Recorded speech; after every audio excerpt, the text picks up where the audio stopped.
आपने बहुत सारी कहावतें सुनी होंगी मार के ऊपर। मार बुद्ध साहित्य का और बुद्ध का और पुराने प्राचीन पाली भाषा का, और ख़ास तौर से जो बुद्ध ने बोधि वृक्ष के नीचे जो ज्ञान प्राप्त किया, जो सारा ज्ञान मार को ख़त्म करने का और मार को मारने का।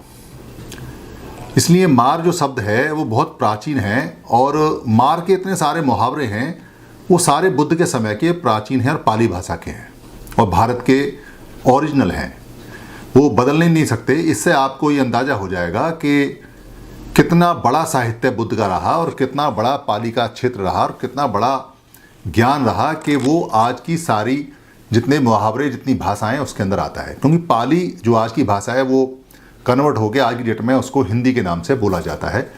वस्तुस्थिति ये है कि वो पाली ही है जो थोड़ी सी चेंज हो गई है, क्योंकि समय के साथ में नेचुरल भाषाएं चेंज होती चली जाती हैं, अपने में और भाषाओं को समाहित करती चली जाती हैं। वक्त की ऐसी मार पड़ी। अब वक्त कैसे मारेगा, यानी वक्त की ऐसी मार पड़ी, इसका मतलब है कि वक्त के साथ साथ में आपको बहुत सारे नुकसान हुए, शरीर के रूप से, मानसिक रूप से या वचन के रूप से, जो भी जीवन में हुए, आपके परिवार को हुए, उनको वक्त की मार बोलते हैं। कहते उसने मुझे मारा, तो मारने का यहाँ बहुत सारे शब्द आते हैं। जैसे मार शारीरिक रूप से भी है या वचनों से मार होता है। जैसे कहते हैं कि वो तो बात मार के चली गई या वो बात मार के चला गया। अब बात को कैसे मारा जाता है, यानी कि किसी ने बात मारी तो उससे आपको दुख हुआ, उससे आपको परेशानी हुई, उससे आपको कष्ट हुआ, इसलिए उसको बात मारना बोलते हैं। उस पर ऐसी मार पड़ी या उसको ऐसा मारा या मुझे मारा या मुझे मारेंगे या वो मुझे मारते हैं, या मार ऐसी पड़ी कि दिखाई नहीं दी, यानी कि मार ऐसी पड़ी जो दिखाई नहीं दी। इसका मतलब ये है कि शारीरिक मार नहीं है जो दिखाई नहीं दी, कोई मानसिक मार है या कोई अलग तरह की मार है जो आपको दिखाई नहीं दी। मार जो शब्द है, इससे जो लास्ट इसका आता है वो आता है मच्चू, यानी कि मृत्यु। मार जब अपने अधिकतम क्षेत्र में आती है, जो उसकी तीव्रता है या उसका जो लास्ट स्टेप है, जो लास्ट स्टॉप है उसका, वो है मृत्यु। जब मार बहुत बढ़ जाती है तो वो मृत्यु तक पहुंच जाती है और उसका अंत कर देती है उस चीज़ का, उस बात का, जो भी चीज़ के लिए मार आती है।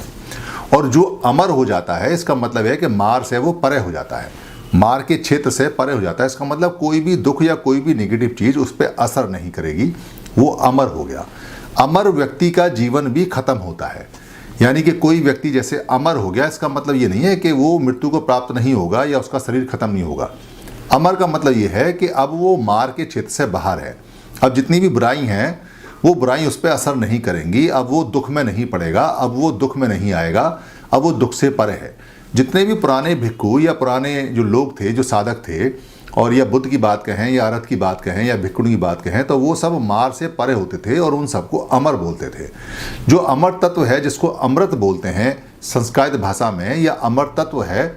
अमर तत्व का मतलब है कि आप अपने अंदर वो गुण पैदा कर लीजिए जिससे कि आपको कभी दुख ना हो या कोई ऐसी चीज़ आपको दुखी ना कर सके।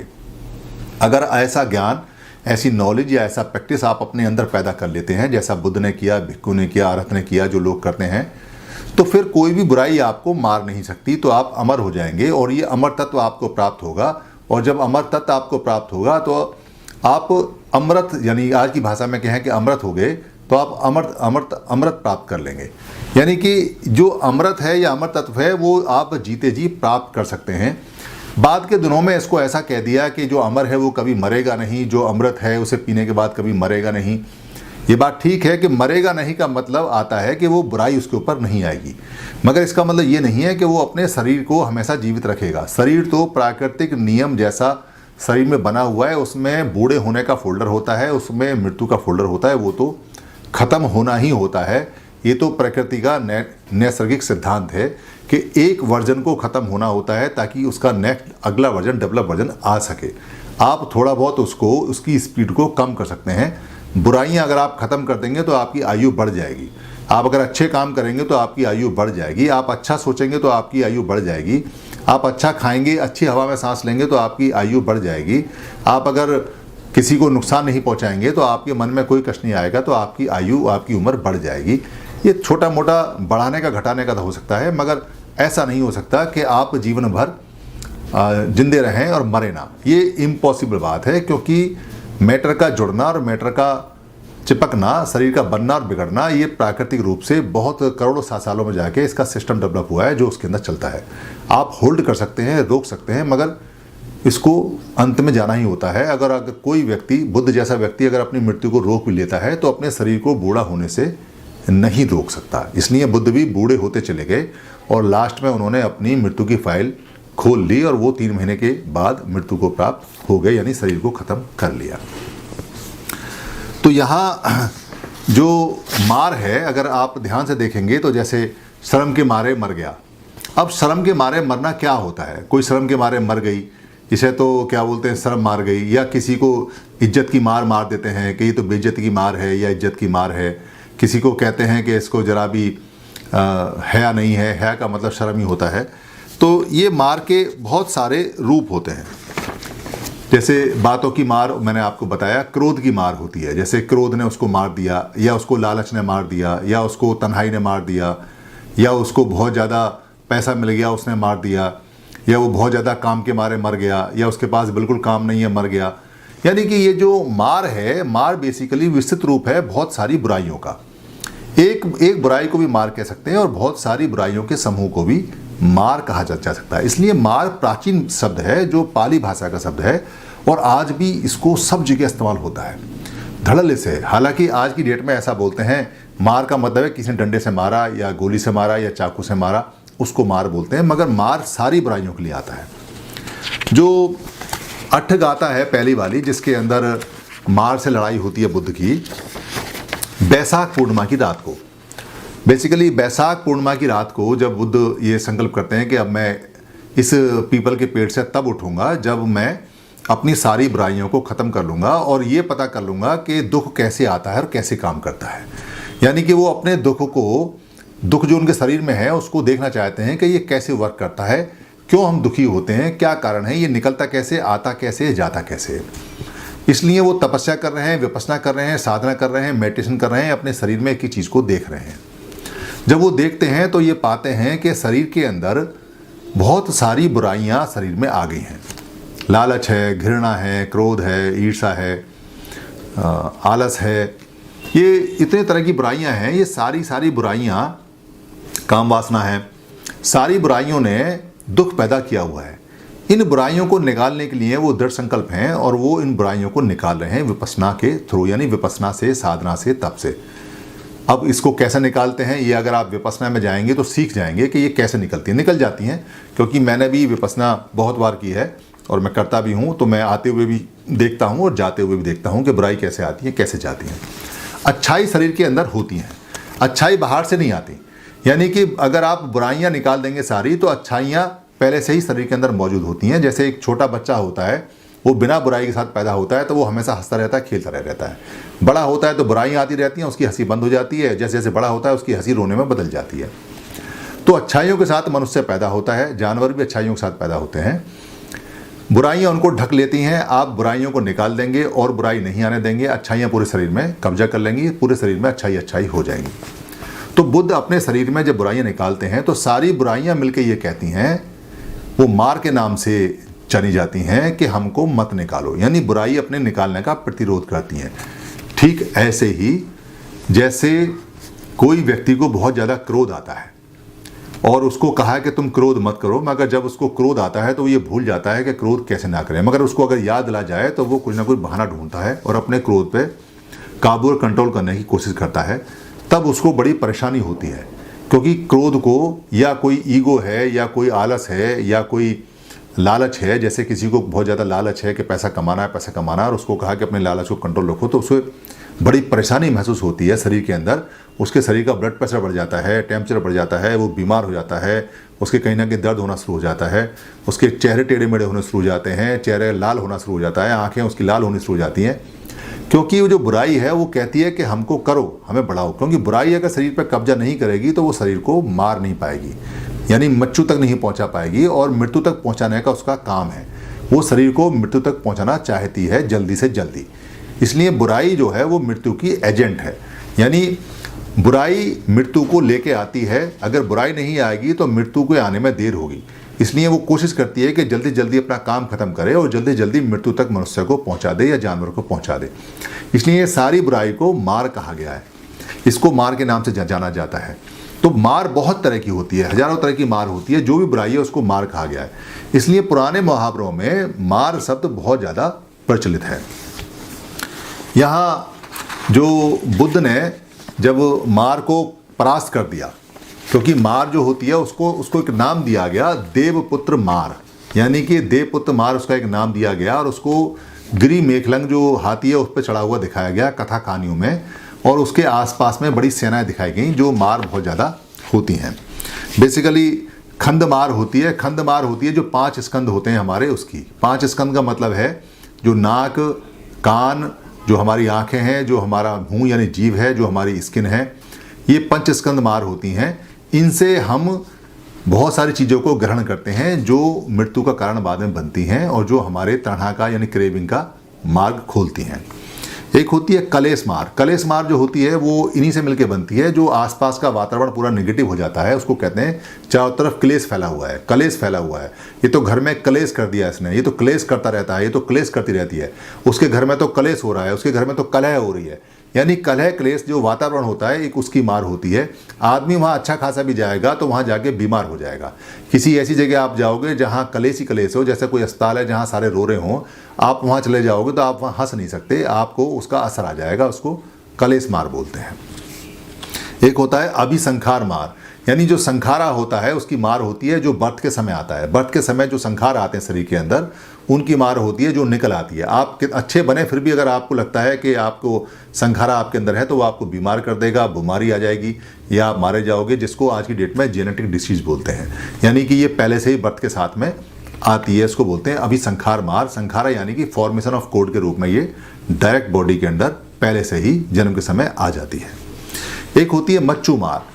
मच्चू मार जो है इसको मृत्यु मार बोलते हैं, यानी कि ये सारी मारों का लास्ट स्टेशन है, सारी मारों को यहाँ तक पहुँचाना होता है, इसको मृत्यु मार बोलते हैं।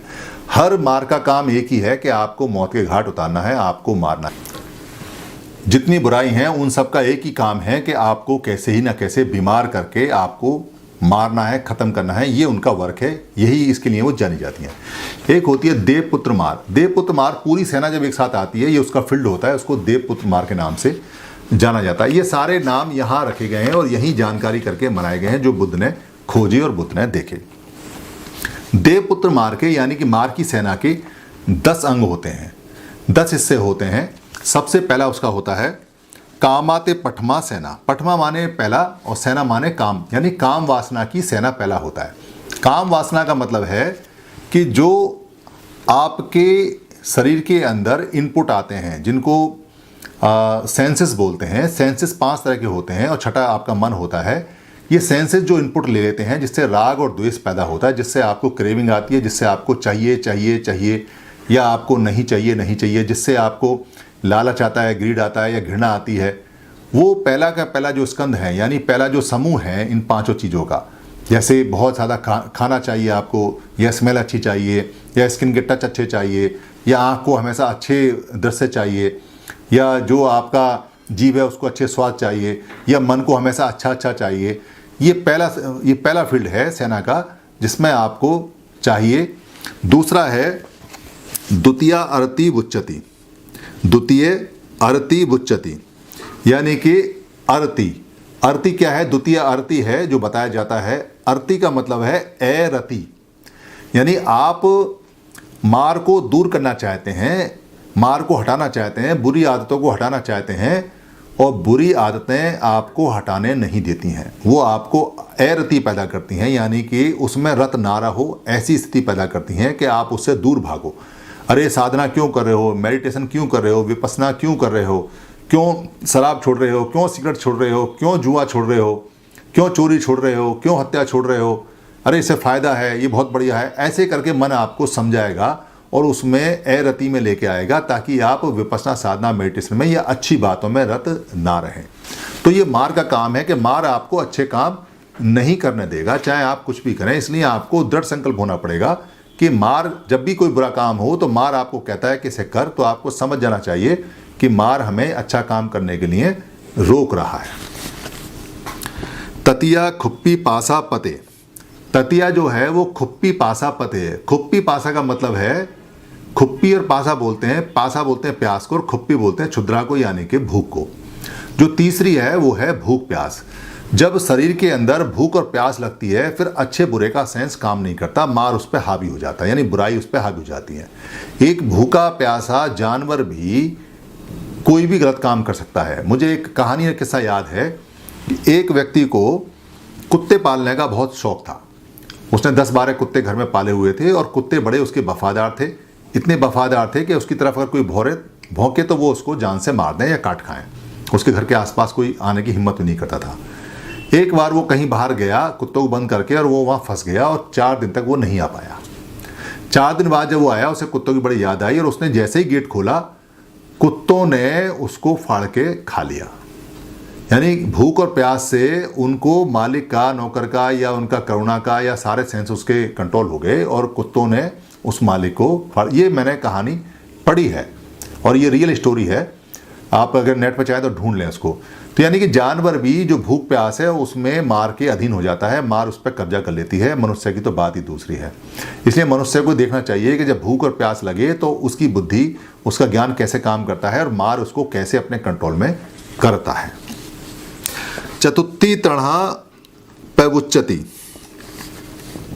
चतुर्थी तृणा पवुच्यति। तृणा क्या होता है? तृणा होता है तृष्णा, क्रेविंग। यानी कि जब आपका किसी चीज़ को चाहिए का रिपीटेशन बढ़ जाए, और नहीं चाहिए का रिपीटेशन बढ़ जाए, यानी कि बार बार वो चाहिए। जैसे कोई आपको, सपोज आपको कोई साइकिल पसंद आई, और वो आपके मन में लगातार घूम रही है, साइकिल चाहिए, उसके हैंडल ऐसे थे, उसकी रंग ऐसा था, उसके पहिए ऐसे थे, वो चीज़ ऐसी थी वैसी थी, और बार बार उसका पोस्टर देखें आप, बार बार उस दुकान पर जाएं, बार बार बातचीत करें, किसी को आते जाते देखें, फिर चाहिए उसको जुगाड़ में लगें, तो वो जो तृष्णा है वो बढ़ जाती है, और वो फिर मन को परेशान करती है। ये मार का लक्षण है। और ये चौथा लक्षण मार का है। मार इससे आपको कंट्रोल करती है, और वो इसको बढ़ाती है। इसको बढ़ाने के बाद फिर आप एक्ट करते हैं उल्टा सीधा उसको प्राप्त करने के लिए, और आप फंस जाते हैं और मृत्यु को प्राप्त हो जाते हैं। क्योंकि आप अगर साइकिल लेने की क्षमता नहीं है आपकी, तो आप कोई ना कोई ऐसा काम करेंगे जो प्रकृति के अगेंस्ट में होगा, और उसका नुकसान होगा, और मृत्यु फिर आप पे विजय पा जाएगी। क्योंकि कोई भी काम आपने गलत किया, उसका रिजल्ट भी गलत आना है। पचमंग थिन मिद्धते। थिन मिद्ध बोलते हैं जो अरुण होता है, जो बिल्कुल जड़ होता है, आलस यानी कि जो 5वां है वो आलस है। आलस मार का सबसे बड़ा एजेंट है। यानी कि आप पड़े हुए हैं शरीर में, आप एक्सरसाइज नहीं कर रहे हैं, आप कहीं आने रहे हैं, जाने रहे हैं, तो शरीर धीरे धीरे खत्म होगा। आलस से शरीर धीरे धीरे खत्म हो जाता है। इसलिए वो हमेशा कहेगा, यानी मार हमेशा कहेगी बाद में कर लेंगे, कोई और कर लेगा, इसको छोड़ो, अभी हमें नहीं करना है, फिर देखेंगे, अच्छा मैं चला जाऊँगा, स्कूटर कहाँ है, साइकिल कहाँ है, मोटरसाइकिल कहाँ है, पैदल जाऊँ, कैसे जाऊँ। यानी उसको 100 बहाने आपको देगा मार आलस बनाने के, ताकि आप आलस में रहें, और मार उस पर विजय प्राप्त करे, और आपके शरीर को बीमार कर दे, और आपका शरीर बीमार होकर मृत्यु को प्राप्त हो जाए। ये उसका 5वां सेना का, सिपाही का अंग है। छठा भीरु पवुज्यति। छठा है भीरु पवुज्यति। भीरु माने होता है भय। जो मार है मृत्यु को प्राप्त करने के लिए आपको भय डालेगा, आपको भय में रत करेगा, आपको डराएगा। जैसे आप पढ़ रहे हैं तो आपको डराएगा कि अरे ये तो बड़ा मुश्किल है, ये तो पढ़ा जाएगा नहीं, इसे हम कैसे पढ़ेंगे, इतनी मोटी किताब है, तो समझ में नहीं आ रही है, इसका तो अर्थ नहीं समझ में आ रहा है। या वो डराएगा कि कहीं मैं इस काम को करूँगा तो मैं कर पाऊँगा नहीं कर पाऊँगा। या आपको डराएगा कि वो कहीं मैं जाऊँगा मेरी जान को खतरा तो नहीं है। या आपको डराएगा, फ्यूचर में ले जाएगा, फ्यूचर में बहुत सारी बातें आपके सामने पेश कर देगा कि अगर आप ऐसा करोगे तो ऐसा हो जाएगा, ऐसा हो जाएगा, आपको ये नुकसान होगा, ये आपको फ़ायदा होगा। मार आपको हर तरह से डराएगा और वो भय पैदा करेगा। भय पैदा करने से क्या होता है कि आपकी डेथ की जो फाइल है, जो आपकी मृत्यु की या मृत्यु की फाइल है, वो तेज़ी से खुल जाती है। जो लोग भय में ट्रैप हो जाते हैं, ये एक साइकिल है, भय मृत्यु को बढ़ाता है, मृत्यु भय को बढ़ाती है और अंत में वो मृत्यु को प्राप्त हो जाता है। इससे डिप्रेशन आता है, बहुत भयंकर। जो डिप्रेशन के जितने भी लोग हैं वो पहले भय में आते हैं और भय आने के बाद भय निकल नहीं पाता, वो अपना साइकिल बढ़ा देता है और बाद में वो उसको जान से मार देता है।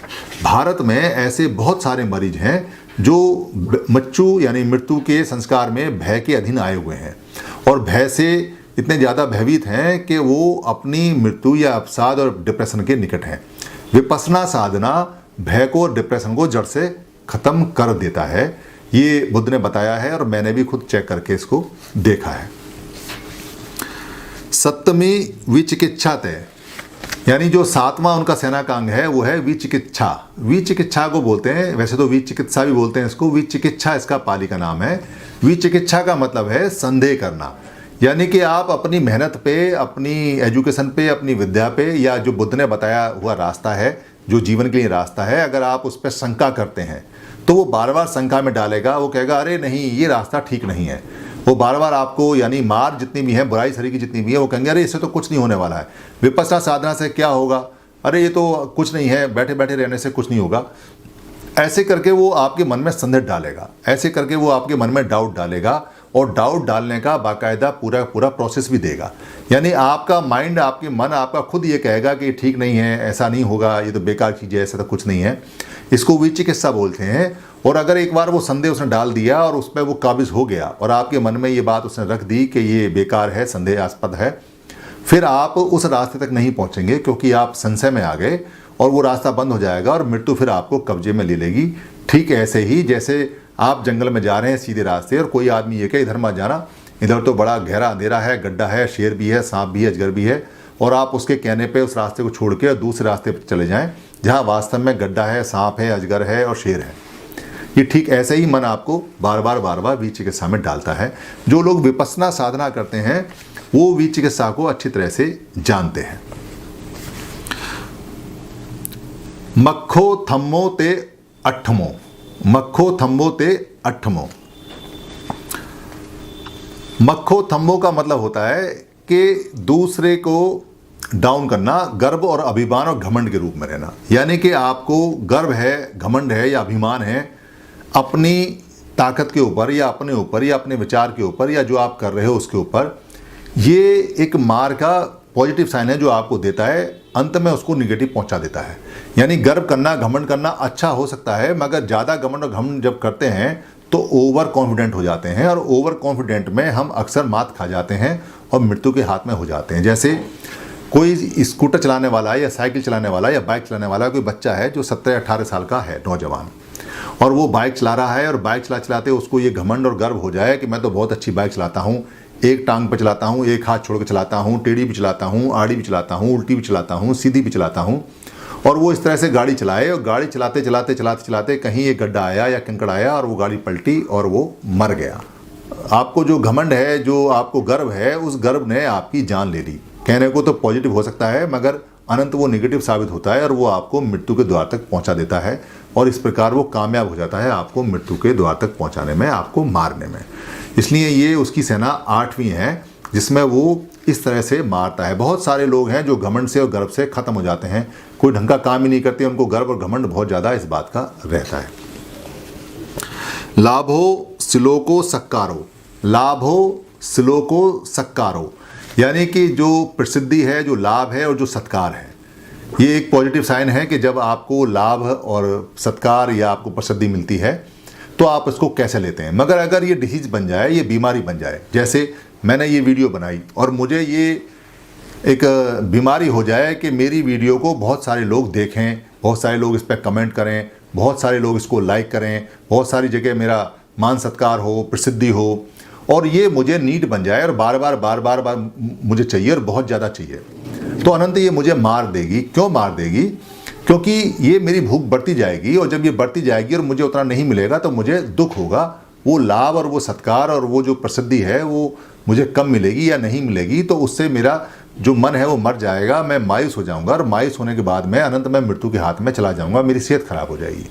इसलिए ये उसका 9वां हथियार है कि बहुत ज़्यादा बुद्धिजीवियों को वो इस तरह से मारती है मार, कि उनको बहुत ज़्यादा प्रसिद्धि, बहुत ज़्यादा सत्कार, बहुत ज़्यादा लाभ। बहुत सारे लोग ऐसे हैं जिनको सभाओं में अगर बीच की कुर्सी नहीं मिलेगी या मुख्य अतिथि नहीं बनाएंगे तो वो चिड़चिड़े हो जाते हैं, परेशान हो जाते हैं। बहुत सारे माइक के मरीज हैं जिनको माइक नहीं देंगे तो वो परेशान हो जाते हैं। बहुत सारे लोग ऐसे हैं कि जब तक आप उनको पूछेंगे नहीं या उनको तवज्जो नहीं देंगे या स्पेशल उनको रेस्पेक्ट नहीं देंगे तो वो आपके यहाँ आएंगे नहीं या जाएंगे नहीं, या बहाने बनाएंगे या चिड़चिड़ापन करेंगे या आपका फंक्शन ख़राब करेंगे या आपका घर ख़राब करेंगे या आपकी बात ख़राब करेंगे या आपकी बेइज्जती करेंगे। तो ये लाभ का, सत्कार का, प्रसिद्धि का जो चस्का है, जो बीमारी है, ये बड़ी खतरनाक बीमारी है। ये जिनको लग जाती है उनसे आप पूछिए कि उनका क्या हाल है। एक बार मैंने जो प्रमुख अभिनेता जो धर्मेंद्र हैं उनका एक स्टेटमेंट सुना था। वो कहते हैं कि ये जो शोहरत है यानी प्रसिद्धि है, ये जो शोहरत है समुद्र का कोई साहिल नहीं होता। यानी कि जो शोहरत है वो एक ऐसा समुद्र है जिसका कोई किनारा नहीं है। इसका मतलब ये है कि शोहरत में आदमी एक दिन डूब के उसमें मर जाता है, क्योंकि जब कोई किनारा ही नहीं है तो जाएगा कहाँ, इसलिए वो जीवित नहीं रहता। शोहरत समुद्र का कोई साहिल नहीं होता, यानी कोई किनारा नहीं होता, वो उसी में मर जाते हैं। ये बात बिल्कुल ठीक है कि मार जो है वो बहुत ज़्यादा प्रसिद्धि और लाभ और सत्कार में आदमी को मार देती है। 10वां है मिच्छा लद्धो च यो यशो यो चत्तानंग समुक्चे, यानी बुरे मार्गों से जो यश प्राप्त होता है। इसमें यह भी खास बात है कि जो बुरे कामों से यश प्राप्त होता है वो भी आपको मार देता है। यानी कि कोई अगर बुरा काम करता है और उससे कोई प्रसिद्धि मिलती है तो अनंत वो मारा जाता है, क्योंकि बुरे काम की प्रसिद्धि सिर्फ टेम्परेरी होती है और अंत में वो उसे मृत्यु को प्राप्त होती है, खत्म हो जाता है। जैसे कोई आदमी अमेरिका के अंदर कोई बंदूक लेके बहुत सारे बच्चों को स्कूल में मार देता है, अनंत उसकी प्रसिद्धि तो हो जाती है, मगर फिर उसके बाद उसे कोई नहीं पूछता और वो जेल में भी सड़ के मर जाता है। सब उसको घृणा की दृष्टि से देखते हैं। ये इसके साथ आता है। यो चत्तानंग समुक्कंचे, समुक की माने होता है आत्म प्रशंसा, यानी कि जिसको आत्म प्रशंसा की आदत पड़ जाए, मार उसको जल्दी खत्म कर देता है। या पर निंदा या आत्म प्रशंसा, दोनों में से जो बीमारी लग जाए या दोनों जिसको लग जाए, किसी की बुराई करना या अपनी प्रशंसा करना। बहुत सारे लोगों को ऐसी होती है जो 24 घंटे, एक तो हमने करेक्टर ऐसा देखा एक सभा के अंदर, वो बड़ा जाना माना रिनाउंड वकील, और माइक पे अगर वो आधा घंटा बोलेगा तो मैं के अलावा कुछ नहीं बोलता। मैंने ये किया, मैंने वो किया, मैं वहाँ वो, मैं ये, मैं वो। अच्छा, सुनने वाले भी बहुत कमाल के हैं। एक सिंगल व्यक्ति भी नहीं बोलता कि आप बोल क्या रहे हैं, या तो वो बहुत ज़्यादा अच्छे हैं कि बोलते नहीं हैं, या उन्हें पता ही नहीं कि हो क्या रहा है। तो वो आत्म प्रशंसा में इतना मगरूर हो जाता है, इतना ज़्यादा मशगूल हो जाता है कि उसे ये नहीं पता चलता कि उसे क्या मैसेज देना है, क्या नहीं देना है। पूरा आधा घंटा अपने लिए और 1 घंटा बुलवा लीजिए अपने लिए।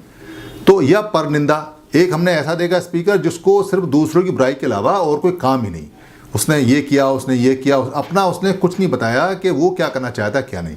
तो दोनों ही केसों में जो पर निंदा या आत्म प्रशंसा है, ये व्यक्ति को मौत के घाट ले जाती है, उसे मार दे देती है।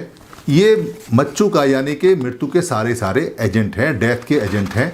ये डेथ के पास लेके जाते हैं 10 की 10 चीज़ें। ये मार की सेना है, ये मार के अंग हैं।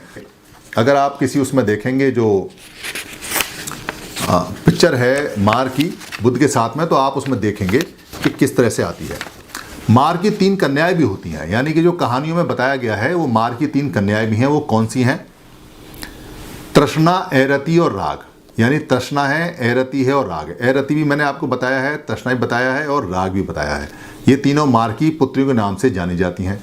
जब भी आपसे कहा जाए कि मार की 3 पुत्रियों के नाम बताओ, तो मार एक सेना का नाम वैसे ही बनाया गया है, जिसको देवपुत्र बोलते हैं कि देवपुत्र की सेना है, और उसकी ये 3 पुत्रियां हैं, एरति है, राग है और तृणहा है। अंत में, क्योंकि मार को आप पूरे जीवन में देखेंगे और खुद मृत्यु के शिकार भी एक ना एक दिन होंगे, जब आपको मृत्यु आएगी तो आप देखना, आप ध्यान से देखेंगे कि कौन कौन सी बीमारियां आपके पास आ रही हैं, कौन कौन से कारणों से वो पैदा हुई हैं, मन कितना आपका अशांत है, मन कितना आपका अशांत है, इनमें से कौन कौन सी चीज़ आप पे भारी पड़ी हैं, कौन सी कम पड़ी हैं। मार को भगाने का भी तरीका है, यानी कि मार को मारा जा सकता है। कैसे? अगर आप पंचशील का पालन करते हैं तो मार को कमज़ोर कर देंगे। यानी कि अगर आप पंचशील का पालन करेंगे तो मार आपको इतना ज़्यादा परेशान नहीं करेगी, बल्कि खुद परेशान हो जाएगी। अगर आप विपස්සना करेंगे, पंचशील का पालन साथ में करेंगे, तो मार लगभग कमज़ोर होके, बिल्कुल बीमार होके कोने में पड़ी रहेगी, वो आपका कुछ नहीं बिगाड़ सकती।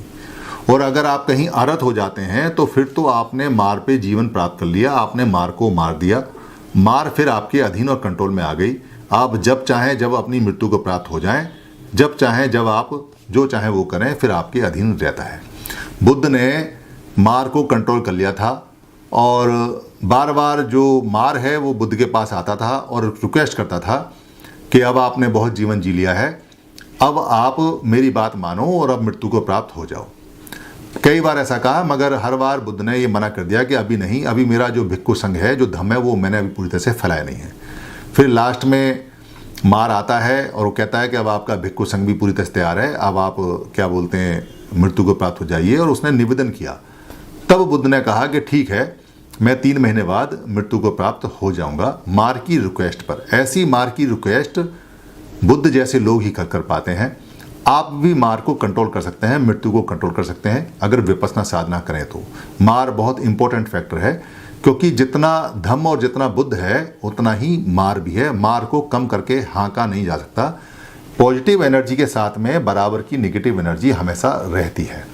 आप एक्टिवेट किसको करते हैं ये आपके ऊपर है। आप नेगेटिव एनर्जी को एक्टिवेट करेंगे तो आपको नेगेटिव रिजल्ट मिलेंगे, अगर आप पॉजिटिव एनर्जी को एक्टिवेट करेंगे तो आपको पॉजिटिव रिजल्ट मिलेंगे। ऐसा नहीं हो सकता कि आप नेगेटिव एनर्जी को एक्टिवेट करें, बुरे काम करें और आपको अच्छे फल मिले। धन्यवाद।